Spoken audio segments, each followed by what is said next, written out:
The Ainu are an indigenous ethnic group residing in northern Japan, including Hokkaido, the Tōhoku region of Honshu, and areas surrounding the Sea of Okhotsk, such as Sakhalin, the Kuril Islands, the Kamchatka Peninsula, and Khabarovsk Krai. They have inhabited these regions, known to them as Ainu Mosir, meaning the land of the Ainu, long before the arrival of the Yamato people and Russians. In historical Japanese texts, these areas are often called Ezochi, with the inhabitants referred to as Emishi. Officially, the Ainu population in Japan is estimated at 25,000, though unofficial estimates suggest the number could be as high as 200,000 due to the near-complete assimilation of the Ainu into Japanese society, leading many with Ainu ancestry to be unaware of their heritage. The Ainu are one of the few indigenous minorities of the Japanese islands. Since at least the 18th century, they have faced forced assimilation and colonization by the Japanese.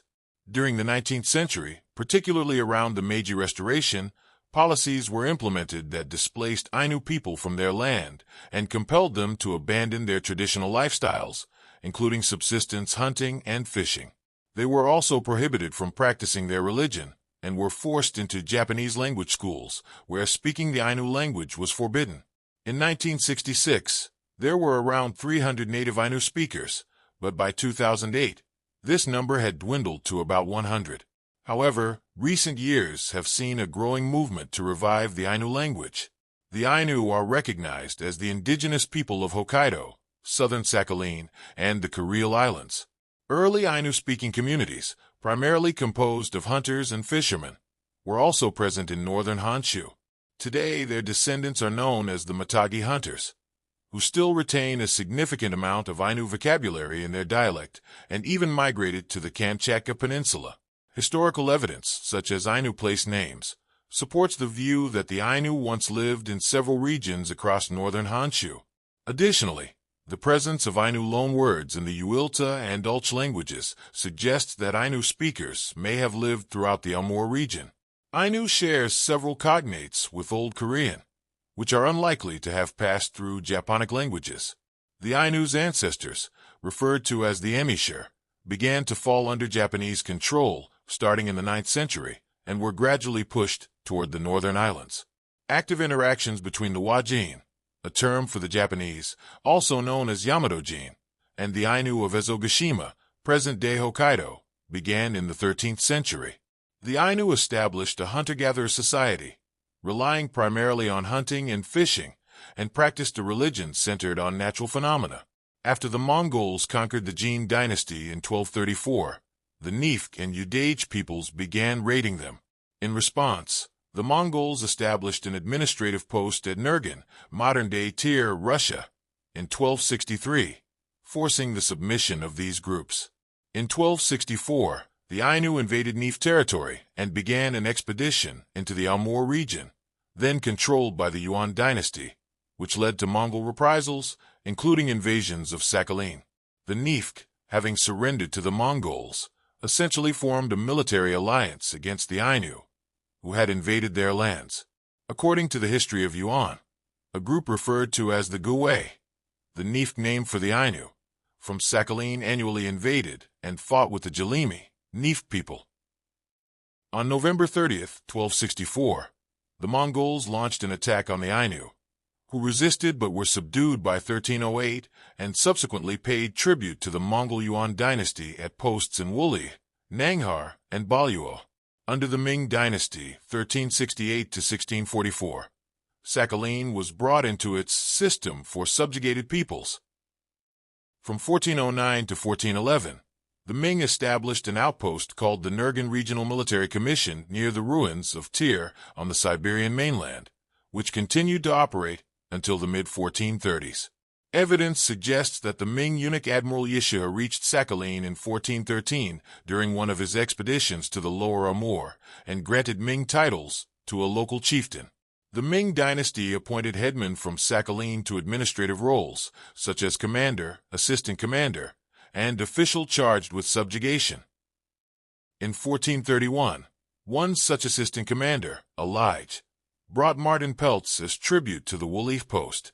In 1437, 4 other assistant commanders also presented tribute. According to the Ming veritable records, these positions, like the role of headman, were hereditary and passed down the patrilineal line. During these tribute missions, the headmen would bring their sons, who would later inherit their titles. In exchange for tribute, the Ming awarded them silk uniforms. Nifq women in Sakhalin married Han Chinese Ming officials during the Ming's administration of Sakhalin and the Amur River region. Due to Ming rule in Manchuria, Chinese cultural and religious practices, including the celebration of the Chinese New Year, the worship of the Chinese god, and motifs such as dragons, spirals, and scrolls, spread among the Ainu, Nifq, and Amur natives like the Udays, Ulkus, and Nanes. These groups also adopted material goods and practices, such as agriculture, husbandry, heating, iron cooking pots, silk, and cotton. When the Manchu Qing Dynasty came to power in China in 1644, they referred to Sakhalin as Hokkaido, meaning Island of the Ainu, or Kaifiaka. The Manchus also called it Sagalian Ulaangahata, Island at the mouth of the Black River. The Qing first asserted their influence over Sakhalin following the 1689 Treaty of Nerchinsk, which defined the Stanovoy Mountains as the border between the Qing and Russian empires. The Qing then sent forces to the Amur estuary, demanding that the residents, including the Sakhalin Ainu, pay tribute. The Qing enforced their influence by sending soldiers and mandarins across Sakhalin, reaching most parts of the island except for the southern tip, and imposed a fur tribute system on the inhabitants. In 1635, Matsumae Kinhiro, the second daimyo of the Matsumae domain in Hokkaido, sent Sato Kamumen and Kakizaki Kurudo on an expedition to Sakhalin. One of the Matsumae explorers, Kodo Shoziman, stayed on the island during the winter of 1636 and sailed along the east coast to Taraika, now Poronaisk, in the spring of 1637. The Tokugawa Bakufu feudal government granted the Matsumae clan exclusive trading rights with the Ainu in the northern part of the island. As a result, contact between the Japanese and Ainu increased. During this period, Ainu groups competed with each other to import goods from the Japanese, but epidemic diseases like smallpox drastically reduced their population. In an early attempt at colonization, a Japanese settlement was established at Otamarai on Sakhalin's southern tip in 1679. In the 1780s, Japanese influence over the Ainu of southern Sakhalin grew significantly, and by the early 19th century, the Japanese economic zone extended midway up the east coast to Taraika. Except for the Neoro Ainu on the west coast, most Ainu stopped paying tribute to the Qing Dynasty. Although the Matsumae clan was nominally in charge of Sakhalin, they neither protected nor governed the Ainu there, but instead exploited them for Chinese silk, which they sold in Honshu as a Matsumae specialty. To acquire Chinese silk, the Ainu fell into debt, owing significant amounts of fur to the Santon, Ulch people, who lived near the Qing office. The Ainu also sold the silk uniforms Mangpeo, Bufu, and Chaofu, given to them by the Qing, which were among the most sought-after items known as nishiki and jitaku in Japan. These dynastic uniforms were of much higher quality than the silk traded in Nagasaki and enhanced Matsumae's prestige as exotic items. Eventually, the Tokugawa government, realizing they could not rely on the Matsumae, took control of Sakhalin in 1807. From 1799 to 1806, the Tokugawa Shogunate directly controlled southern Hokkaido. Japan declared sovereignty over Sakhalin in 1807, and in 1809, Mamiya Rinzo confirmed it was an island. During this period, Ainu women were separated from their husbands and either subjected to rape or forcibly married to Japanese men, while Ainu men were deported to merchant subcontractors for 5 to 10-year terms of service. These policies, along with smallpox, caused the Ainu population to decline significantly in the early 19th century. In the 18th century, there were around 80,000 Ainu, but by 1868, their numbers had dropped to approximately 15,000 in Hokkaido, 2,000 in Sakhalin, and around 100 in the Kuril Islands. Despite the Tokugawa Shogunate's growing influence in the area in the early 19th century, they could not monopolize Ainu trade with mainland Asia, even by 1853. Santon traders, primarily composed of the Ulchi, Nanai, and Orak peoples of the Amur River, interacted with the Ainu independently of the Japanese government, especially in northern Hokkaido. These traders sometimes kidnapped or purchased Ainu women from Rishiri to become their wives, which further escalated Japanese presence in the region, as the Tokugawa Shogunate sought a monopoly on satin trade to better protect the Ainu people. In 1869, during the Meiji Restoration, the Japanese imperial government established the Hokkaido Development Commission. Researcher Katerina Schoberg quotes an 1890 account by Baba, explaining the Japanese government's motives. Following the Treaty of St. Petersburg, 1875, the Kuril Islands, along with their Ainu inhabitants, came under Japanese control. In 1899, the Japanese government enacted a law labeling the Ainu as former aborigines in an effort to assimilate them. This law resulted in the Japanese government taking control of Ainu land, and from then on, the land was under Japanese jurisdiction. The Ainu were also granted automatic Japanese citizenship, effectively stripping them of their status as an indigenous group. The Ainu, once a relatively isolated people, saw their land, language, religion, and customs gradually assimilated into Japanese society. Their land was redistributed to Yamato Japanese settlers to create and maintain farms based on Western industrial agriculture. This process was initially referred to as colonization, but later the term was softened to opening up. The Ainu are believed to have descended from the indigenous hunter-gatherers who inhabited Japan during the Jomon period, around 14,000 to 300 BCE. While the precise origins of the early Ainu are still uncertain, it is widely accepted that their culture is linked to the Satsuma culture of the Epi-Jomon period, with subsequent influences from the nearby Okhotsk culture. The Ainu culture is often described as an Ainu cultural complex, reflecting the diverse regional subgroups of Ainu peoples.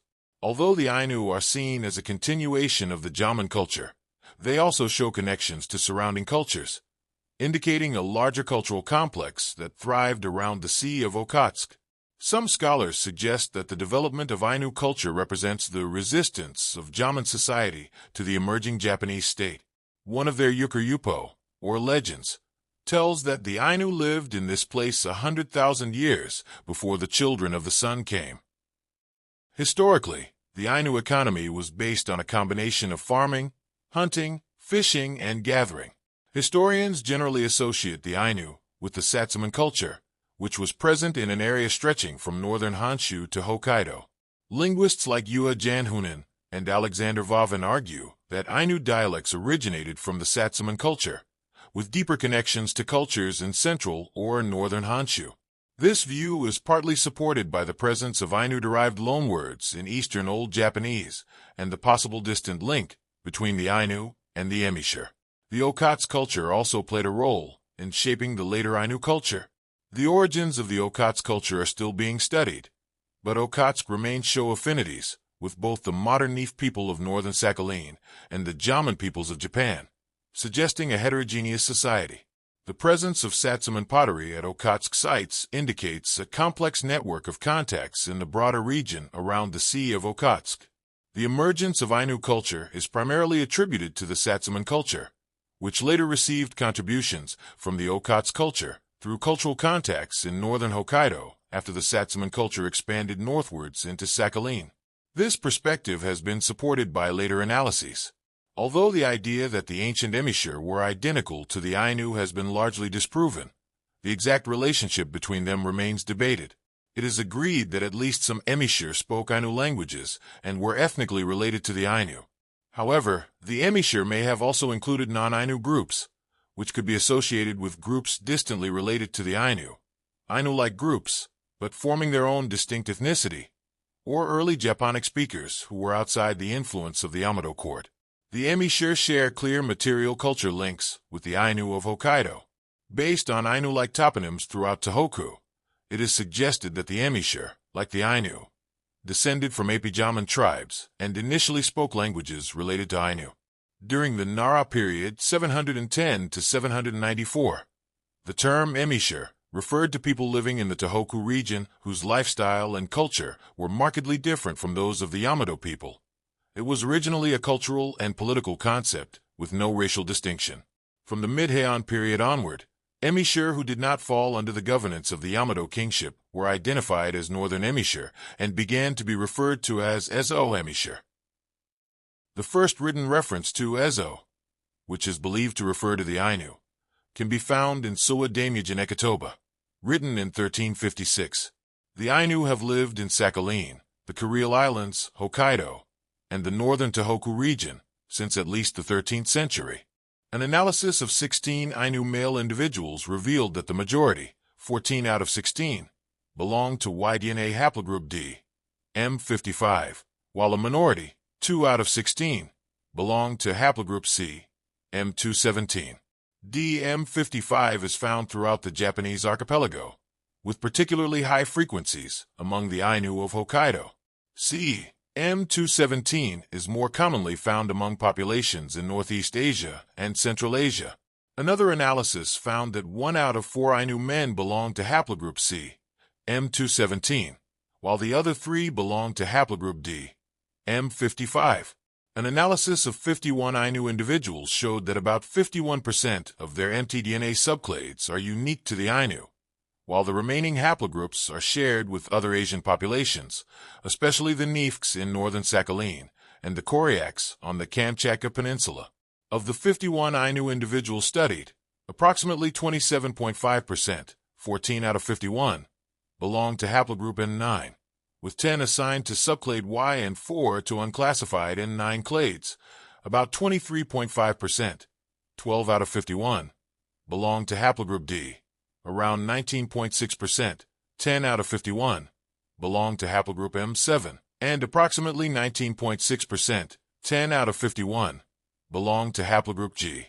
The minor haplogroups include A, 2 out of 51, B, 1 out of 51, F, 1 out of 51, and an unclassified subclade of M not belonging to M7, M8, CZ, D, or G. Genetic studies suggest that the Ainu are most closely related to the Jomon period peoples of Japan. Previous genetic analyses of Jomon remains indicate that they represent a deeply diverged East Asian lineage. The Jomon lineage is believed to have split from ancient East Asians before the divergence between ancient Northern East Asians and ancient Southern East Asians, but after the divergence of the basal Tianyuan man and or Hoabinians. Although the Jomon share a broad affinity with Eastern Asian lineages, they also exhibit a weak connection to ancient North Eurasians, Ainu, possibly linked to the introduction of microblade technology to Northeast Asia and Northern East Asia during the last glacial maximum via the Ainu or ancient Paleo-Siberians. The genetic makeup of the Ainu represents a deep branch of East Asian diversity. Compared to contemporary East Asian populations, the Ainu share a closer genetic relationship with Northeast Siberians. The Ainu also show a relatively closer genetic affinity with lowland East Asians than highland East Asians, and may have contributed some ancestry to surrounding populations around the Sea of Okhotsk. Differences in the frequency of the derived EDR gene variant between the Ainu and contemporary East Asians suggest that the ancestors of the Ainu may not have shared the same selective pressures as other ancestral East Asian populations. However, the Ainu share 2 variants in the ADH gene cluster with other East Asians at high frequency, unlike Tibetans and Sherpa, raising the possibility that selective pressure on these variants was different in the high-altitude environments. The closest modern ethnic groups to the Ainu are the Ryukyuans in southern Japan, followed by contemporary Japanese people. Compared with other East Asian populations, the Ainu are an outgroup, indicating long-lasting isolation after their divergence. By analyzing the SNP loci of Ainu individuals, it was found that they carry genes associated with facial structure found among Europeans and hair and tooth morphology found among East Asians. Genetic analyses of HLA-I and HLA-2 genes, as well as HLA-A, B, and DRB1 gene frequencies, place the Ainu in an intermediate position between indigenous peoples of the Americas and contemporary Northeast Asians. Studies of modern-day Ainu estimate that they derive between 66% and 79.3% of their ancestry from the Jomon lineage. Another study of modern Ainu individuals found that they derive about 49% of their ancestry directly from the Jomon people, about 22% from the Okhotsk people, who themselves can be modeled as 54% ancient Northeast Asian, 22% ancient Paleo-Siberian, and 24% Jaman, and about 29% from the Yamato Japanese, who carried around 11% Jaman and 89% Yayoi ancestry, corresponding with historical events. Ainu men were first recruited into the Japanese military in 1898. 64 Ainu served in the Russo-Japanese War, 1904 to 1905, with 8 of them dying in battle or from illnesses contracted during military service. 2 Ainu soldiers received the Order of the Golden Kite, an award given for bravery, leadership, or command in battle.